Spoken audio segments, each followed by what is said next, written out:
Everyone please stand.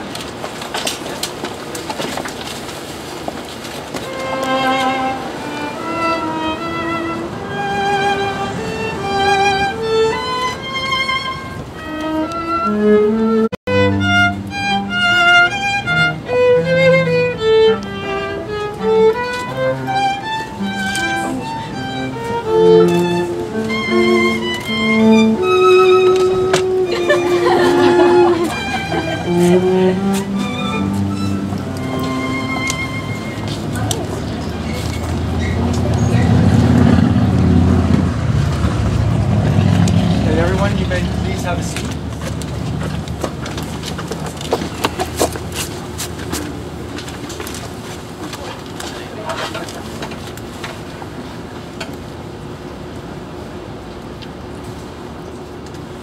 We are gathered today in the sight of family and friends to join together James Daniel Ryan and MacKenzie May Moon in matrimony.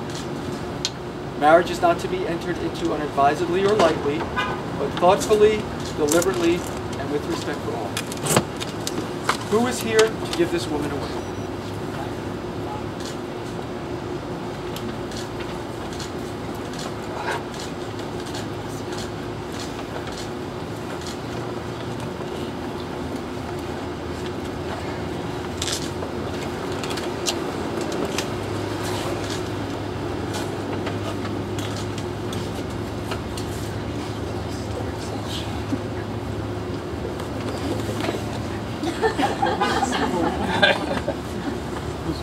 You don't have enough hands.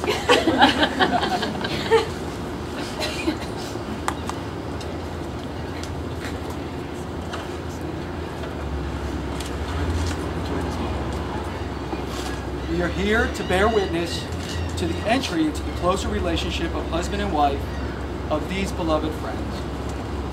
And again, I want to thank you all for coming today on this beautiful day, this really very pretty event in this courtyard for a very wonderful couple. And with that, we'll begin. We will now hear a reading from Molly.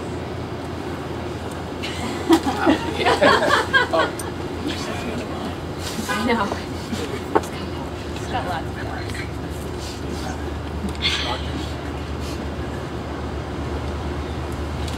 Carry her over the water. Carry her over the water, and set her down under the tree, where the culvers white all days and all nights, and the winds from every quarter sing agreeably, agreeably, agreeably of love. Put a gold ring on her finger, and press her cold to your heart, while the fish in the lake their snapshots take, and the frog, that sanguine singer, sing agreeably, agreeably, agreeably of love. The streets shall all flock to your marriage, the houses turn round to look. The tables and chairs say suitable prayers, and the horses drawing your carriage sing agreeably, agreeably, agreeably.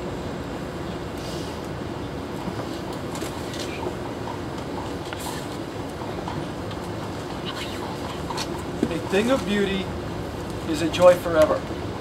Its loveliness increases. It will never pass into nothingness, but still keep a bower quiet for us, and sleep full of sweet dreams. John Keats. True marriage is more than joining the bonds of two people in marriage. In its right relation, it is the uniting of two souls already attuned to each other. When such a true bond already exists between a man and a woman, it is fitting that an outer acknowledgement is made. James and MacKenzie, you are now taking into your care and keeping the happiness of the one person in all the world you love most. You are adding to your life not only the affection of each other, but also the companionship and blessing of each other. You are agreeing to share each other's strengths, weaknesses, responsibilities, and above all, to share love. The next readings will be read by James and Kai.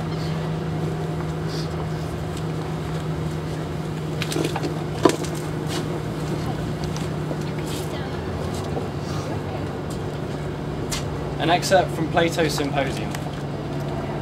Humans have never understood the power of love, For if they had, they would surely have built noble temples and altars and offered solemn sacrifices, but this is not done, and most certainly ought to be done, since love is our best friend, our helper, and the healer of the ills which prevent us from being happy. To understand the power of love, we must understand that our original human nature was not like it is now, but different. Human beings each had two sets of arms, two sets of legs, and two faces looking in opposite directions. There were three sexes then, one comprised of two men called the children of the sun, one made of two women called the children of the earth, and the third made of a man and a woman and called the children of the moon. Due to the power and might of these original humans, the gods began to fear that their reign might be threatened. They sought for a way to end the humans' insolence without destroying them. It was at this point that Zeus divided the humans in half. After the division, the two parts of each desiring their other half came together, and, throwing their arms about one another, entwined in mutual embraces, longing to grow into one. So ancient is the desire of one another which is implanted in us, reuniting our original nature, making one of two, and healing the state of humankind. Each of us, when separating, having one side only, is but the indenture of a person, and we are always looking for our other half. Those whose original nature lies with the children of the moon are men and women drawn to one another.